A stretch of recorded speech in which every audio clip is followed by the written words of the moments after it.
Today, we are spotlighting on a silent but existential crisis unfolding in Kabul. The possibility that by 2030, this city of over 6 million people could completely run out of groundwater. A report warns that Kabul's aquifers have dropped by up to 30 meters in just the last decade.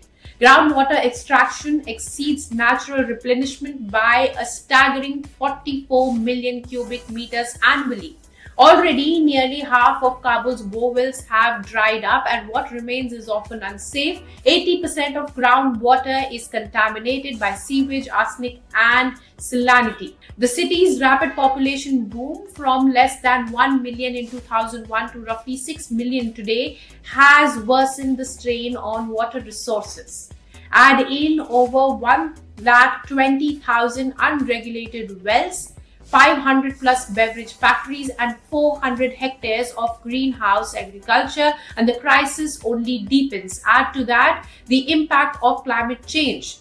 This is no worst case scenario, it's an unfolding emergency. UNICEF projects that if the trend continues, up to 3 million people may be displaced by water scarcity in the coming years. On Kabul street, the impact is stark. Families are spending up to 30% of their income just on water, with more than two-thirds taking on debt to survive.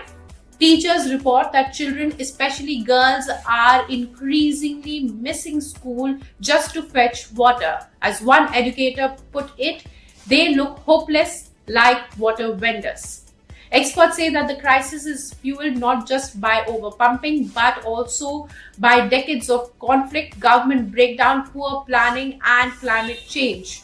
Droughts have become more and more frequent, and snowfall in the Hindu Kush region has dropped dramatically. From October 2023 to January 2024, winter precipitation was just 45 to 60% of normal, hampering 3 rivers that could recharge Kabul's aquifers. Infrastructure projects offer hope though. India-backed Shahtu Dam and the proposed Panchi River pipeline could supply water to millions. But these initiatives are stalled or frozen due to political upheaval and funding cuts, including 3 billion cut in aid being frozen for after 2021 and US aid funding slashed by 80%.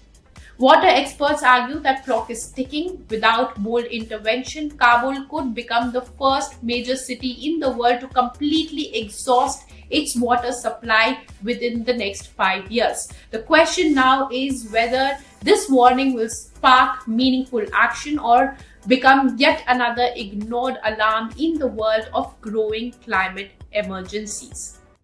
If you like this video, then like, share and subscribe to ET Now.